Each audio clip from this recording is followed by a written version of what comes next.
Hello dear students, welcome to our channel. हम कर रहे हैं कॉमर्स 4 सब्जेक्ट जो है SY BCom में, और हमने शुरुआत की है चैप्टर नंबर 3 जिसका नाम है इंडियन फाइनेंशियल सिस्टम। ठीक है, फाइनेंशियल सिस्टम के बारे में हम पढ़ रहे हैं यहाँ पे। एंड 2 लेक्चर्स हमारे ऑलरेडी हो गए हैं, आज रहेगा लेक्चर नंबर 3। उन 2 लेक्चर्स में हमने फाइनेंशियल मार्केट के बारे में स्टडी किया। ठीक है, उसके 2 टाइप्स हमने पढ़े। कौन कौन से 2 टाइप्स होते हैं? मनी मार्केट होता है एंड कैपिटल मार्केट होता है। सो ये 2 टाइप्स वहाँ पे हमने स्टडी कर लिए फाइनेंशियल मार्केट के, कि भाई मनी मार्केट है जहाँ से हम फंड रेज कर सकते हैं up to period of 1 year. ठीक है, शॉर्ट टर्म रहेगा, सो वो हो जाता है मनी मार्केट। दूसरा था कैपिटल मार्केट, जहाँ से बिजनेसेस या फिर गवर्नमेंट लॉन्ग टर्म के लिए पैसे या फंड रेज कर सकते हैं। ठीक है, 1 साल से ज़्यादा का जिसका समय रहेगा, मैच्योरिटी पीरियड। ठीक है, तो वो हो जाएगा कैपिटल मार्केट।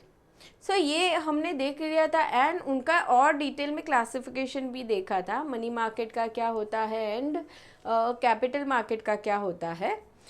ना अभी इस लेक्चर में एक आपको टॉपिक दिया गया है फॉर रेफरेंस, वो हम देख लेते हैं। वो है आपका role of financial markets. Financial market जो हमने स्टडी किया, लेकिन वो क्या रोल प्ले करता है हमारी इंडियन इकोनॉमी में, क्यों इतना ज़रूरी है फाइनेंशियल मार्केट। ठीक है, अगर फाइनेंशियल मार्केट सही ना हो तो फिर इंडियन इकोनॉमी के लिए बहुत प्रॉब्लम हो जाएगी। ठीक है, बिजनेसेस डेवलप नहीं हो पाएंगे, ग्रो नहीं कर पाएंगे। तो अभी क्या क्या रोल रहेंगे वो हमें पॉइंट वाइज यहाँ पे स्टडी करना है। So let's start. The money market and capital markets play an important role in economic development of a nation. कैसा डेवलपमेंट लाने में हेल्प करते हैं फाइनेंशियल मार्केट्स? इकोनॉमिक डेवलपमेंट लाने में। The role of financial markets is explain as follows. ठीक है, सबसे पहला उन लोगों ने हमें पॉइंट बताया है वो है कैपिटल फॉर्मेशन। कैपिटल फॉर्मेशन हो रहा है फाइनेंशियल मार्केट के ज़रिए हमारी कंट्री में। अभी वो कैपिटल फॉर्मेशन कैसे हो रहा है कि भाई जो पब्लिक है या जो इन्वेस्टर्स है वो क्या कर रहे हैं, इन्वेस्ट करना चाहते हैं। ठीक है, बिजनेसेस को ज़रूरत है फंड की। ठीक है, वो शेयर्स इश्यू कर रहे हैं या फिर शॉर्ट टर्म उनकी रिक्वायरमेंट है तो वहाँ वो सिक्योरिटीज़ इश्यू कर रहे हैं। तो सामने इन्वेस्टर क्या कर रहे हैं, इन्वेस्ट करना चाहते हैं। ठीक है, सिक्योरिटीज़ में, और तो इससे क्या हो रहा है, उनकी सेविंग्स मूव हो रही है। ठीक है, उनकी सेविंग्स जा रही है बिजनेसेस के पास एंड उस सेविंग्स का प्रोडक्टिव यूज़ हो रहा है। ठीक है, जिससे बिजनेस का खुद का भी फ़ायदा होने वाला है, प्रॉफिट होने वाला है, साथ ही इन्वेस्टर का भी फ़ायदा होने वाला है। ठीक है, तो प्रोडक्टिव यूज़ हो रहा है। सो हमारी कंट्री में इन्वेस्टमेंट्स बढ़ रहे हैं, इसीलिए कैपिटल फॉर्मेशन हो रहा है। Now the financial markets encourage capital formation in the country. The financial markets mobilize savings of the household and of the industrial concerns. ठीक है, क्या हो रहा है, सेविंग्स मोबिलाइज हो रही है, यानी कि इंसान जो सेविंग कर रहा था, जैसे हम कहे हम सेविंग अकाउंट में हमारे पैसे पड़े हैं, बढ़ते जा रहे या हमने एफडी किए जा रहे हैं, तो हम कुछ और भी सोचेंगे कि चलो नहीं, हम सिक्योरिटीज़ में इश्यू करते हैं, सिक्योरिटीज़ में हम पैसे इन्वेस्ट करते हैं। ठीक है, तो लोग क्या सोच रहे हैं कि चलो सेविंग्स को कहीं और लगाओ, प्रोडक्टिव पर्पस में लगाओ। Now the savings are mobilized by way of fixed deposits, issue of shares and debentures, etc. Such savings are then invested for productive purpose. ये सारे जो सेविंग्स हम करते हैं वो फिर इन्वेस्ट हो रही है बिजनेसेस में प्रोडक्टिव पर्पस के लिए। Now the savings and investment leads to capital formation in the country. Now next point is economic growth. देखिए, अभी कैपिटल फॉर्मेशन की हमने बात की, अभी इकोनॉमिकली भी ग्रोथ हो रहा है कंट्री में। अभी इकोनॉमिकली ग्रोथ कैसे होने वाला है? So financial market facilitates growth of industrial sector as well as other sectors of the economy. यानी कि ऊपर वाले पॉइंट में हमने देखा कि सेविंग्स मोबिलाइज हो रही है, मूव हो रही है from investor to business. Business इसके पास पैसे आ रहे हैं फॉर प्रोडक्टिव पर्पस, ठीक है। वो लोग कुछ ना कुछ प्रोडक्टिव एक्टिविटीज़ में इस पैसे को लगा रहे हैं, तो वो लोग खुद प्रॉफिट करने वाले हैं, ठीक है। साथ ही तो उनका डेवलपमेंट हो रहा है, ठीक है, इकोनॉमिकली वो आगे जा रहा है। और दूसरा क्या होने वाला है, कोई एक बिजनेस है उसके साथ दूसरे जो बिजनेस जुड़े होते हैं वो भी डेवलप होते हैं इकोनॉमिकली। अब ये कैसे, जैसे हम कहें कोई बिजनेस की शुरुआत हुई है तो वो उसके साथ बैंक सर्विस भी यूज़ करेगा, तो भाई उसका भी बिजनेस चल रहा है, बैंक का भी चल रहा है। बिजनेस है तो वो उसके गुड्स के लिए या वैल्यूएबल्स के लिए इंश्योरेंस लेगा, इंश्योरेंस सर्विस ली उसने, सो इंश्योरेंस का भी बिजनेस बढ़ा, ठीक है। कम्युनिकेशन तो यूज़ होने ही वाला है बिजनेस में, तो कम्युनिकेशन सर्विस भी यूज़ हो रही, वो बिजनेस भी और बढ़ रहा है। तो क्या हो रहा है, एक बिजनेस ग्रो हो रहा है, साथ साथ वो दूसरे बिजनेसेस को भी ग्रो कर रहा है।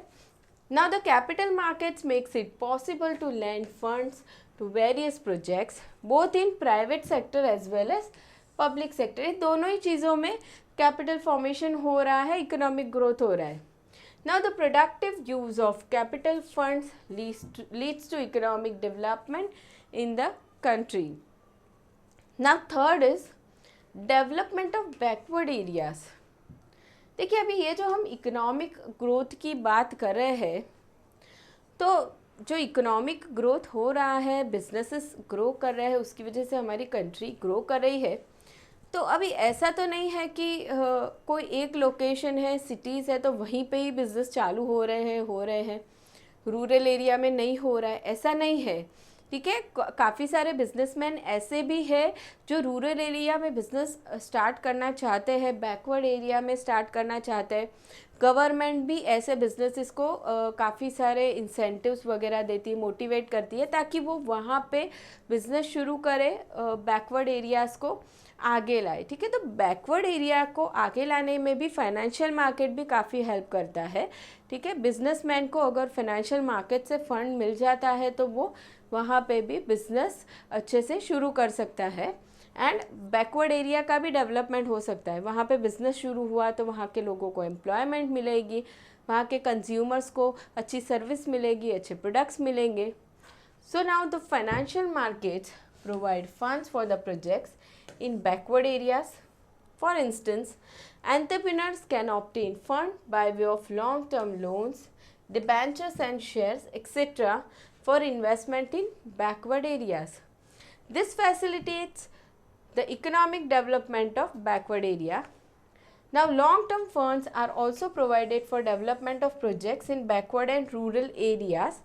Long-term fund mostly दिए जाते हैं backward areas के डेवलपमेंट के लिए, क्योंकि वहाँ पे थोड़ा समय ज़्यादा लग जाता है डेवलपमेंट करने में।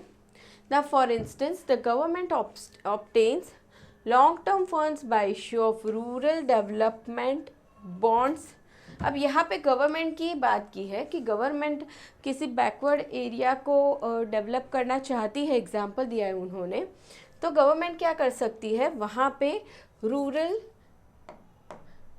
रूरल डेवलपमेंट बॉन्ड इश्यू कर सकती है, जिसके ज़रिए फंड रेज होंगे एंड वहाँ पे बैकवर्ड एरियाज़ में या रूरल एरियाज़ में डेवलपमेंट हो सकता है। Now the availability of such long term funds facilitates development of rural area. Now ये हो गया थर्ड पॉइंट। फोर्थ देखते हैं, जनरेट्स एम्प्लॉयमेंट। एम्प्लॉयमेंट जनरेशन की बात की है। देखो कोई भी बिज़नेस भी शुरुआत होता है ना, तो छोटे से छोटा बिज़नेस भी शुरू होगा ना, तो एम्प्लॉयमेंट जनरेट तो कुछ हद तक तो करेगा। चलो बहुत छोटा बिज़नेस है, किसी एक आध एम्प्लॉय की भी रिक्वायरमेंट है तो वो उसे अपॉइंट करेगा, उस पर्सन को जॉब देगा, ठीक है। तो ऐसे सोचो बहुत सारे बिजनेसेस डेवलप हो रहे हैं, तो कितने लोगों को कंट्री में एम्प्लॉयमेंट मिल सकती है।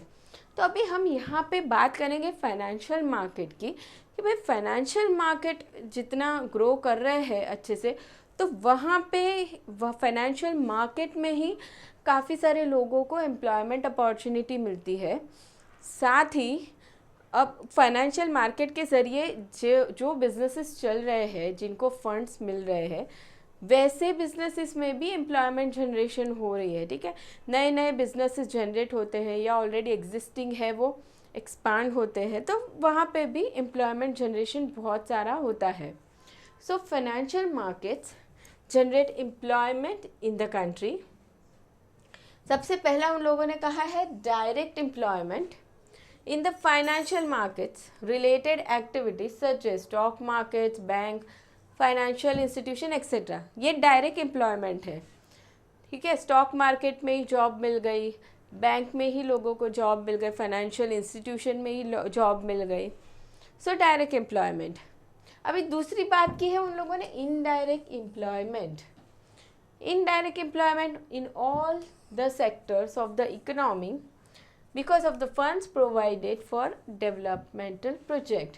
अभी ये जो फाइनेंशियल मार्केट था, उसने जिन बिजनेसेस को फंड्स दिए शुरू होने के लिए, बिजनेस शुरू होने के लिए या फिर एग्जिस्टिंग बिजनेस को एक्सपांड होने के लिए, सो उन सेक्टर में भी लोगों को एम्प्लॉयमेंट मिलने लगी। ठीक है, तो ये बात हो गई एम्प्लॉयमेंट की। Now next point is foreign capital. Foreign capital, देखिए कैपिटल का मतलब तो हमें पता है ना। फॉरेन कैपिटल, अभी कुछ सालों से हमारी गवर्नमेंट ने अलाउ किया है कि फॉरेन इन्वेस्टर्स हमारे इंडिया के काफ़ी सारे बिजनेसेस हैं जिसमें इन्वेस्टमेंट कर सकते हैं। ठीक है, तो अभी इस चीज़ की वजह से क्या हुआ, फॉरेन एक्सचेंज आ रहा है हमारी कंट्री में, जो बेनिफिट कर रहा है हमारी कंट्री को काफ़ी सारा। So foreign capital, the financial market generates foreign capital. Indian firms are able to generate capital funds from overseas market by way of bonds and other securities. ठीक है, हमारी कंट्री में बिजनेसेस शुरू हो रहे हैं। ठीक है, उन बिजनेसेस ने बॉन्ड्स इशू किए, सिक्योरिटीज़ इशू की, तो वो सिक्योरिटीज़ या बॉन्ड्स में इन्वेस्टमेंट ओवरसीज मार्केट से भी आ सकता है, यानी कि आउट ऑफ इंडिया जो इन्वेस्टर्स है वो लोग भी इन्वेस्टमेंट कर सकते हैं, बॉन्ड्स या सिक्योरिटीज़ खरीद सकते हैं। So such foreign exchange funds are vital for economic development of the nation. जितना फॉरेन एक्सचेंज हमारी कंट्री में आएगा तो हमारे लिए अच्छा ही है ना, हमारी कंट्री का ही डेवलपमेंट होना है। Now the government has liberalised foreign direct investment FDI in the country। ठीक है, कुछ सालों पहले गवर्नमेंट ने क्या कर दिया है, फॉरेन डायरेक्ट इन्वेस्टमेंट, ठीक है, लिबरलाइज कर दिया, लिबरलाइज पॉलिसी ला दी ताकि हमारी कंट्री में फॉरेन इन्वेस्टर्स डायरेक्टली इन्वेस्ट कर सकते हैं। Now as a result foreign firms are investing in Indian firms और projects. The FDI not only brings in foreign capital but also foreign technology which is vital for the economic development of the country। अभी मान लो कोई business ऐसा है जहाँ पे major part foreign investor ने hold करके रखा है।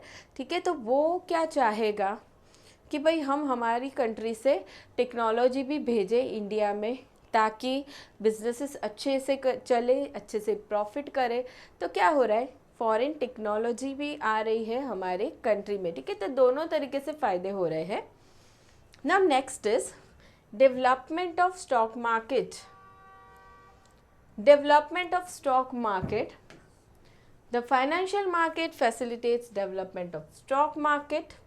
A number of investors invest in primary securities such as shares and debentures and trade in stocks in the secondary market.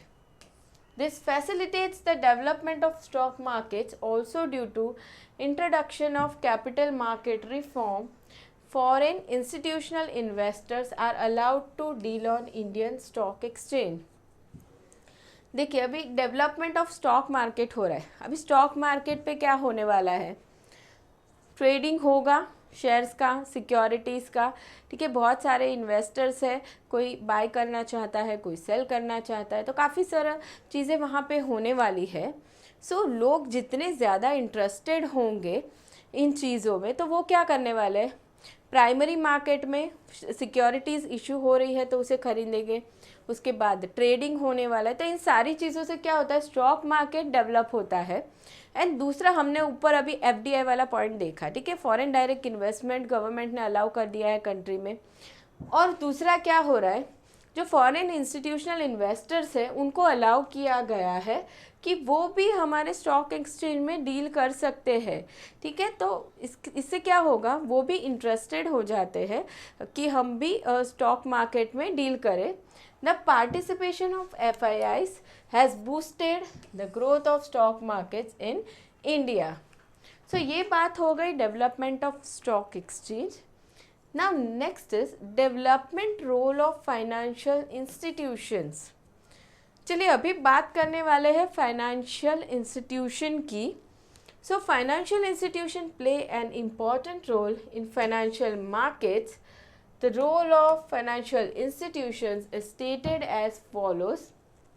ठीक है, अभी ये फाइनेंशियल इंस्टीट्यूशन क्या हेल्प करेंगे। So provides medium and long term funds to various sector। of course financial institution है तो वो loan देने का काम तो करेंगे। कैसे लोन्स देंगे, मीडियम टर्म देंगे, लॉन्ग टर्म फंड देंगे, लोन देंगे अलग अलग सेक्टर को। Refinances commercial banks, rediscounts the bills of commercial bank. ये हमने प्रीवियस लेक्चर में देखा था कि जो बिल्स ऑफ एक्सचेंज है जो डिस्काउंट किए जाते हैं बैंक के अंदर, उसके बाद बैंक भी उसे वापस से रीडिस्काउंट कर सकती है, ठीक है। तो rediscounts the bills of commercial bank, ये भी काम करते हैं financial institution. Equity capital participation in companies, companies जो शेयर्स इशू करती है इक्विटी शेयर्स, उसमें इन्वेस्टमेंट भी कर सकते हैं ये लोग। उसके बाद है मर्चेंट बैंकिंग सर्विस के, ये काफ़ी सारे काम फाइनेंशियल इंस्टीट्यूशंस करते हैं। नाउ उसके बाद आता है इन्वेस्टमेंट अपॉर्चुनिटी। इन्वेस्टमेंट अपॉर्चुनिटी देखिए, अभी पहले कैसा था, एकदम ट्रेडिशनल ज़माने की हम बात करें तो वहाँ पे ज़्यादा इन्वेस्टमेंट अपॉर्चुनिटी नहीं थी लोगों के पास, ठीक है। लोग काम करते थे, पैसे आते थे, सेविंग्स होती थी, तो ज़्यादा से ज़्यादा लोग बैंक में रखना चाहते थे वगैरह। तो अभी कैसा है, अभी लोग सोचते हैं कि नहीं, इन पैसों को हम इन्वेस्ट करते हैं, प्रोडक्टिव पर्पस में लगाते हैं, ठीक है। तो इन्वेस्टमेंट अपॉर्चुनिटी देता है financial market. So financial market provides an excellent investment opportunity to the members of the public. Due to financial markets, the public has alternative sources of investment. बहुत सारे सोर्सेज अवेलेबल है ना financial market में, जहाँ पे भी investment करना हो, जितने समय के लिए करना हो, ठीक है। किसी गवर्नमेंट मान लो बॉन्ड्स इश्यू कर रही है, किसी कंपनी के शेयर्स इश्यू हो रहे हैं, डिबेंचर्स इश्यू हो रहे हैं, ठीक है। ड्यूरेशन अलग अलग होंगे, रेट ऑफ इंटरेस्ट अलग हो सकता है, तो जहाँ पे भी इन्वेस्टर को इन्वेस्ट करना हो वो कर सकते हैं। बहुत सारे ऑल्टरनेटिव अवेलेबल है। Now the public can invest only, not only in bank deposits but also in shares and debentures issued by the public companies. Now investors can get handsome returns from stock markets if they invest wisely in blue chip companies। ठीक है, अगर investor होशियार है, उसे सही सही आता है कहाँ इन्वेस्ट करना चाहिए, उसके बाद कब उस सिक्योरिटीज़ को बेच देना है, कब कौन सी सिक्योरिटीज़ खरीदनी है, अगर ये सारा नॉलेज अच्छे से है इन्वेस्टर के पास, तो वो वहाँ पे अच्छे से पैसे अर्न कर सकता है, बाय वे ऑफ इंटरेस्ट हम कहे, बाय वे ऑफ डिविडेंड हम कहे, ठीक है। और बाइंग सेलिंग में जो प्रॉफिट होगा, ठीक है, तो इन्वेस्टर बहुत अच्छे से पैसे अर्न कर सकता है अगर वो नॉलेजेबल है, इन्वेस्ट करना अच्छे से जानता है। तो ये बात हो गई इन्वेस्टमेंट अपॉर्चुनिटी की। Next point is revival of sick units. अभी सिक यूनिट्स यानी क्या, ऐसे बिजनेसेस जो लॉस कर रहे हैं, कंटिन्यू लॉस कर रहे हैं, बिजनेस बंद होने वाला है, ठीक है, बिजनेस हम कहेंगे कि अभी नहीं चल पाएगा ज़्यादा, ऐसे यूनिट्स को हम कहेंगे सिक यूनिट्स। अभी रिवाइवल होना यानी कि वापस से बिजनेस स्टेबल सिचुएशन में आ जाना। तो फाइनेंशियल मार्केट सिक यूनिट्स को रिवाइव होने में हेल्प करता है। So financial markets facilitates revival of number of sick units in India. The commercial and financial institutions provide timely short-term and long-term financial assistance to the viable sick units to overcome their industrial sickness. कौन help कर रहा है इन सिक units को आगे आने में? Commercial and financial institutions, ये लोग हेल्प करेंगे। कैसे हेल्प करेंगे? ये लोग short term and long term financial help करेंगे इन सिक यूनिट्स को। लेकिन कैसे सिक यूनिट्स? वायबल सिक यूनिट्स। ना what is viable sick units? Viable यानी कि अभी ये पैसे ये इंस्टीट्यूशन ऐसे ही आंख बंद करके तो नहीं दे देंगे, ठीक है, उसके पहले वो लोग इस सिक यूनिट्स की सिचुएशन को स्टडी करेंगे कि भाई इस सिक यूनिट को अगर हम हेल्प करें फिनेंशियली तो क्या ये वापस से स्टेबल सिचुएशन में आ सकता है, वापस से प्रॉफिट मेकिंग सिचुएशन में आ सकता है ये सिक यूनिट। अगर उन्हें लगता है कि ऐसा हो सकता है तो भाई वो वायबल सिक यूनिट्स हैं, उन्हें हम हेल्प कर सकते हैं, अदरवाइज़ हम हेल्प नहीं कर सकते, फिर तो वो सिक यूनिट बंद होना ही सही रहेगा, ठीक है। तो ऐसे सिक यूनिट्स को हेल्प करते हैं commercial and financial institutions. Now the banks and financial institutions may also write off a part of loan or they reschedule the loan so as to offer payment flexibility to the weak units, which in turn helps the weak units to overcome financial industrial weakness. यानी कि ये जो banks हैं, financial institution हैं, वो लोग क्या करने वाले हैं? एक तो सामने से फाइनेंशियल हेल्प दे सकते हैं जो हमने यहाँ पढ़ा। दूसरा क्या कर सकते हैं? ऑलरेडी अगर इस सिक यूनिट्स ने अगर उनके पास से लोन्स लिए हुए हैं तो वो क्या करेंगे? राइट ऑफ कर देंगे, कुछ पार्ट लोन का राइट ऑफ कर देंगे कि भाई आप इतना अमाउंट पे मत करना, तो उतना बर्डन सिक यूनिट पे कम हो जाएगा। एंड दूसरा रीशेड्यूल कर सकते हैं लोन को, लोन का जो इंस्टॉलमेंट पेमेंट्स का जो शेड्यूल रहता है, जितने भी सालों में लोन रिपेमेंट करना है तो वो रीशेड्यूल करेंगे, कुछ समय बाद का करेंगे या उसमें कुछ रिलैक्सेशन देंगे ताकि सिक यूनिट की हेल्प हो जाए। सो ये बात हो गई रिवाइवल ऑफ सिक यूनिट्स, ठीक है, बहुत हेल्प करता है financial market. Now next is easy liquidity. Easy liquidity, ठीक है, व्हाट इज़ लिक्विडिटी? हम ऐसा कहेंगे कि इन्वेस्टर ने इन्वेस्ट किया है, मान लो सिक्योरिटीज़ खरीदे हैं, तो भाई प्राइमरी मार्केट में ख़रीदा हो, फर्स्ट टाइम इन्वेस्टमेंट हो, या तो फिर सेकेंडरी मार्केट में की बात करें तो वो ट्रेडिंग पॉसिबल है ना सेकेंडरी मार्केट में। ऐसा तो नहीं है इन्वेस्टर के लिए कि भाई किसी कंपनी ने शेयर्स इशू किए, शेयर्स ले लिए, अभी वो बेच नहीं सकता, पैसे ब्लॉक हो गए हैं, ऐसा तो नहीं है।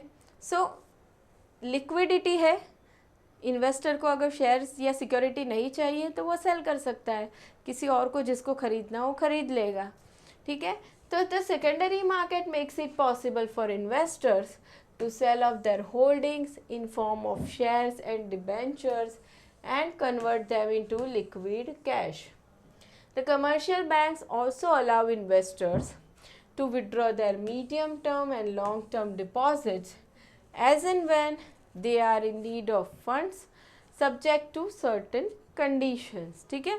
तो इन्वेस्टर के पास ऑप्शन है कि ऐसा नहीं है कि एक बार इन्वेस्ट किया तो फिर इन्वेस्टमेंट रखना ही पड़ेगा, ऐसा नहीं है, ठीक है। वो उसे बेच सकते हैं एंड कैश में कन्वर्ट कर सकते हैं। तो यहाँ पे स्टूडेंट्स हमने देख लिया कि रोल ऑफ फाइनेंशियल मार्केट क्या है, क्यों ज़रूरी है हमारी कंट्री के लिए फाइनेंशियल मार्केट का डेवलपमेंट होना, ठीक है। नाउ नेक्स्ट टॉपिक हम देखते हैं। नेक्स्ट टॉपिक हम करते हैं प्राइमरी मार्केट। चलिए प्राइमरी मार्केट पढ़ेंगे, ठीक है। प्राइमरी मार्केट इन डिटेल करना है।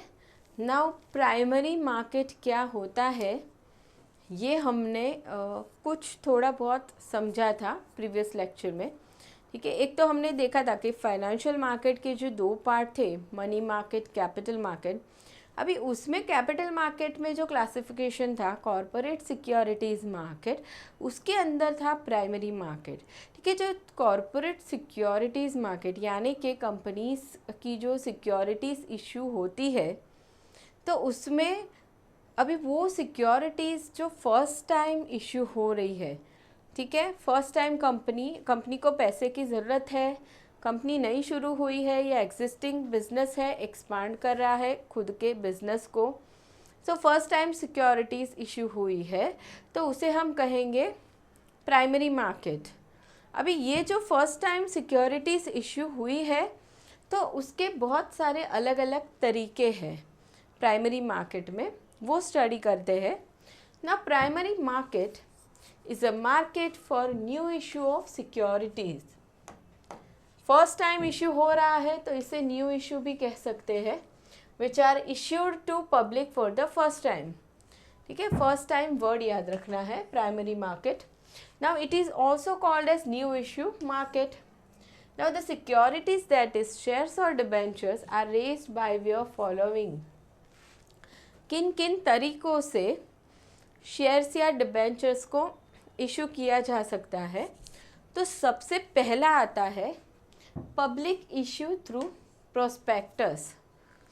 पब्लिक इशू थ्रू प्रोस्पेक्टस यानी कि जनरल पब्लिक को ही शेयर्स इशू करना थ्रू प्रोस्पेक्टस।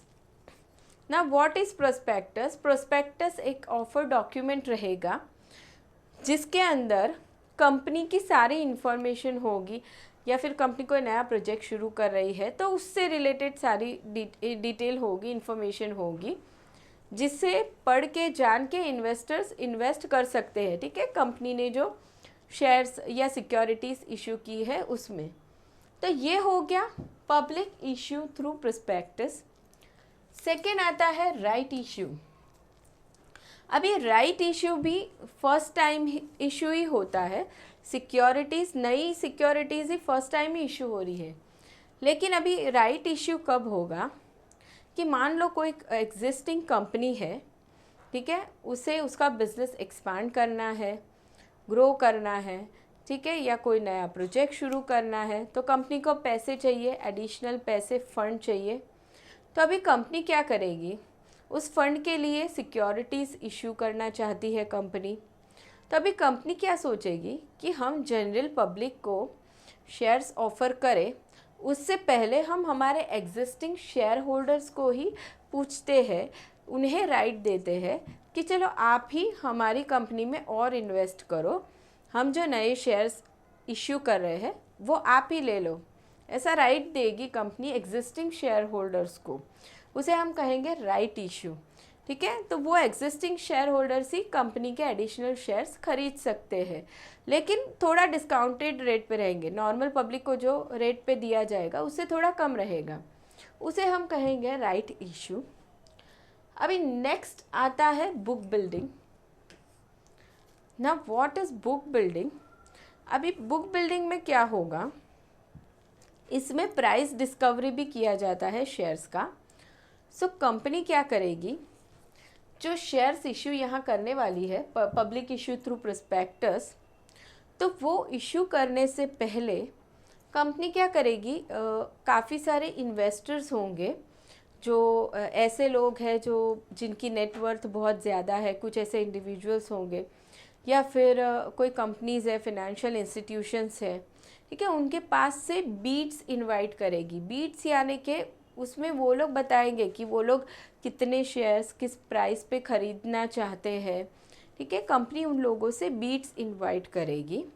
उसके बाद कंपनी डिसाइड करेगी कि हमें शेयर्स किस प्राइस पे इशू करने हैं, ठीक है। फिर कंपनी ने सोच लिया है किस प्राइस पे शेयर्स इशू करना है, उसके बाद जिन इन्वेस्टर्स ने बीड्स इशू किए थे बीच दिए थे उन्हें भी शेयर्स दिए जाएंगे एंड जनरल पब्लिक में भी फिर शेयर्स इशू किए जाएंगे। ठीक है, तो वो हो गया बुक बिल्डिंग्स। ठीक है, तो वहाँ पे हम कह सकते हैं कि बैंक्स है या इंडिविजुअल्स है जिनकी नेटवर्थ ज़्यादा है, तो वैसे लोग भी इस प्रोसेस के थ्रू इन्वेस्टमेंट कर सकते हैं कंपनी में। Now offer for cell, next is offer for cell. अब इस ऑफर फॉर सेल में क्या होने वाला है, कंपनी डायरेक्टली पब्लिक के पास नहीं जाएगी शेयर्स बेचने। कंपनी क्या कर रही है, इंटरमीडियरी जो है, अंडरराइटर है, ब्रोकर है वगैरह, उन्हें शेयर्स इशू करेंगे। अंडरराइटर खरीद लेंगे शेयर्स कंपनी के एंड उसके बाद वो अंडरराइटर या ब्रोकर जो भी है वो सिक्योरिटीज़ या शेयर्स बेच देंगे जनरल पब्लिक को। ये हो गया ऑफर फॉर सेल, यानी कि इसके ज़रिए भी नए शेयर्स इशू हुए और कंपनी के पास पैसे आ गए। एंड उसके बाद आता है प्राइवेट प्लेसमेंट। ना व्हाट इज़ प्राइवेट प्लेसमेंट? अब यहाँ पे जैसे कि हमने देखा कि जो इंटरमीडियरी था, अंडरराइटर था, ब्रोकर था, जिसने कंपनी से शेयर्स ले लिए और जनरल पब्लिक को बेच दिए। अभी यहाँ पे क्या हो रहा है, अंडरराइटर कंपनी से शेयर्स तो ले लेगा लेकिन वो जनरल पब्लिक को नहीं देगा, वो उसके जो खुद के क्लाइंट्स होंगे वो उनको शेयर्स बेच देगा। ठीक है, तो ये हो गया प्राइवेट प्लेसमेंट। तो इस सारे तरीक़ों से प्राइमरी मार्केट में फंड्स रेज हो सकते हैं। ठीक है, नए शेयर्स इशू हो सकते हैं। सो अभी प्राइमरी मार्केट के हम फंक्शन स्टडी करेंगे। So the main function of primary market is to facilitate transfer of saving from investor to the user of for productive or activities। ठीक है, हमने आगे पढ़ा क्या हो रहा है, प्राइमरी मार्केट के ज़रिए लोगों की सेविंग्स कन्वर्ट हो रही है इन्वेस्टमेंट में। Now the main function can be divided into 3 service function. कैसे फंक्शंस हैं ये? सर्विस फंक्शन है 3 प्राइमरी मार्केट के। कौन कौन से है? Origination, underwriting and distribution. तो अभी सबसे पहला फंक्शन देखते हैं, ओरिजिनेशन। What is origination? अभी ओरिजिनेशन में क्या होगा, company first time shares issue कर रही है या तो कंपनी नया प्रोजेक्ट शुरू कर रही है, तो भाई शेयर्स इशू करने से पहले वो प्रोजेक्ट को चेक किया जाएगा कि भाई प्रोजेक्ट वाइबल है या नहीं, ये प्रोजेक्ट फाइनेंशियली, इकोनॉमिकली सही है या नहीं, वो चेक किया जाएगा यहाँ पे। So origination it refers to the investigation and analysis and processing of new project proposal. ठीक है, प्रोजेक्ट को इन्वेस्टिगेट एनालाइज किया जाएगा, ठीक है, and processing of new project proposal. Now origination begins before an issue is floated in the market। ये चीज़ कब हो रही है? इशू, शेयर्स इशू होने से पहले। ऑफ कोर्स शेयर इशू करने के बाद ये चीज़, ओरिजिनेशन करने का कोई मतलब ही नहीं है ना। शेयर्स इशू कर दिए फिर तुम चेक कर रहे हो प्रोजेक्ट वायबल है या नहीं, तो उसका कोई मतलब नहीं है, पहले ही करना होगा। So before an issue is floated in the market. Now there are 2 elements of origination function। 2 element है। The primary investigation involves detailed study of economic, financial, legal, technical and environmental aspect to ensure soundness of the project। इन सारे ही aspect से check किया जाएगा, financially, legally, technically project viable है या नहीं। Next is in the process of origination, the sponsoring institution perform a second function which is advisory in nature। The advisory service improve the quality of capital issues। क्या हो रहा है यहाँ पे? During this investigation sponsoring institution रहेगा, यानी कि ऐसा इंस्टीट्यूशन जो सपोर्ट कर रहा है, एडवाइस दे रहा है। किन किन चीज़ों पे एडवाइस देगा? टाइप ऑफ इशू, किस तरह का इशू करना है, ठीक, यानी कि किस टाइप की security, type of securities to be issued. Shares issue करने हैं, डिबेंचर्स करने हैं, ठीक है, शेयर्स में भी कौन से किस तरह के शेयर्स रहेंगे, वगैरह, तो वो सारी डिटेल एडवाइस होंगी. Timing and size of issue, pricing of issue that is issue at par और premium, method of issue that is public issue, offer for sale, private placement, किस तरीके से करना है हमने ऊपर देखे methods. Now the origination is done by merchant bankers who may be banks or financial institutions or private investment firm. Although origination is very important, yet the success of the new issue largely depends on financial climate and efficiency of capital markets. ठीक है, तो ये बात हो गई origination की. अभी दूसरा सर्विस फंक्शन कौन सा है? अंडरराइटिंग. अंडरराइटिंग, अभी इसमें क्या होगा? देखिए, कभी जब भी कंपनी शेयर्स इशू करती है तो ऐसा नहीं है कि जितने भी चलो लोगों ने इन्वेस्टमेंट किया, जो भी पैसे आए कंपनी शुरू हो गई, ऐसा नहीं है. कुछ लिमिट रिस्ट्रिक्शन है उसके, कुछ मिनिमम सब्सक्रिप्शन होना चाहिए तभी कंपनी शुरू हो सकती है. ठीक है, तो अभी कंपनी को कभी कभी ऐसे भी लगता है कि भाई नहीं होगा मिनिमम सब्सक्रिप्शन तो क्या, प्रोजेक्ट तो रुक जाएगा, कि कंपनी शुरू नहीं हो पाएगी. तो उस समय क्या होता है, ये जो अंडरराइटर है वो क्या करते हैं कि जितने शेयर्स अनसब्सक्राइब्ड है वो सारे शेयर्स अंडरराइटर खरीद लेते हैं. ठीक है, वो ले लेते हैं ताकि कंपनी शुरू हो सके, प्रोजेक्ट रुक ना जाए. ठीक है, तो ये हो जाता है अंडरराइटिंग फंक्शन. उसके बाद अंडरराइटर ने शेयर्स ले लिए, उसके बाद वो जनरल पब्लिक को सेल कर देते हैं. ठीक है, ऐसा नहीं है कि वो उनके पास ही रखेंगे, लेकिन अंडरराइटिंग हेल्प करता है कंपनीज को कि कोई भी कंपनी शुरू होने से रुक ना जाए. ठीक है, मिनिमम सब्सक्रिप्शन आ जाए. So origination by itself does not guarantee the success of the new issue. To ensure success of new issue, the company has to appoint underwriter. Company क्या करती है? अंडरराइटर को अपॉइंट करती है. The underwriters can be banks और financial institution और specialise underwriting firms. ठीक है, अंडरराइटर की खुद की फर्म हो सकती है, या तो फिर बैंक भी अंडरराइटर का काम कर सकती है, या financial institution. The underwriters guarantee minimum subscription. क्या काम है अंडरराइटर का? गारंटी देना of minimum subscription. Now if the issue is fully subscribed, then there is no liability for underwriter. If the part of issue remains unsold, the underwriter will buy unsubscribed shares. क्या करेगा underwriter? जितना part unsold है, जो shares issue हुए उसमें, उसे वो खरीद लेगा. Now the underwriting can be done by single underwriter और by consortium where a group of underwriters underwrites the issue. ठीक है, अंडरराइटर कोई सिंगल भी हो सकता है या फिर ग्रुप में भी हो सकते हैं, कुछ भी हो सकता है. Now the main advantages of underwriting are the issuing company is assured for raising adequate capital. क्या बेनिफिट है इसके? कंपनी को कंपनी को शांति मिल जाएगी कि भाई मेरा तो सब्सक्रिप्शन हो ही जाएगा. Underwriter may provide advisory service such as timing of issue, pricing of issue, size of issue etcetera. Underwriters advice भी दे सकते हैं. Next, public confidence is enhance if the issue is underwritten by reputed underwriters. Public को भी confidence आ जाता है और public फिर वो शेयर्स खरीद भी सकती है अंडरराइटर से. ठीक है, सो ये बात हो गई सेकेंड सर्विस फंक्शन अंडरराइटिंग. ना third one is distribution. Now distribution, what is distribution?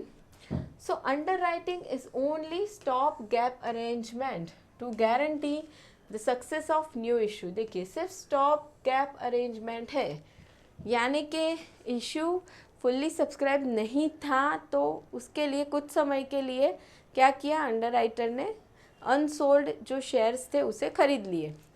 Now in the final analysis, the success of new issue depends on the issue being subscribed by the public. Therefore, there is a need for effective sale of securities. The sale of securities to the ultimate investors is called distribution. किसे कहेंगे इस distribution? Ultimate investor को जब shares बेचे जाएंगे तभी। The distribution job is perform by broker and dealer in securities. Now the broker or dealer maintain direct contact with the ultimate investors. The direct contact have to distribute or sell the securities to ultimate consumer। ठीक है, ultimate consumer हम कहें या investor कहें, उसे shares बेच दिए जाएंगे, उसे हम कहेंगे डिस्ट्रीब्यूशन। सो यहाँ पे स्टूडेंट्स हमने प्राइमरी मार्केट के सर्विस फंक्शन स्टडी कर लिए, ठीक है, एंड उसके पहले हमने रोल पढ़ लिया कि रोल ऑफ फाइनेंशियल मार्केट क्या है। सो इसी के साथ हम आज का लेक्चर ख़त्म करेंगे एंड नेक्स्ट लेक्चर में हम करेंगे IPO procedure and detail. So मिलेंगे नेक्स्ट लेक्चर में। वीडियो को लाइक ज़रूर करना। Bye everyone.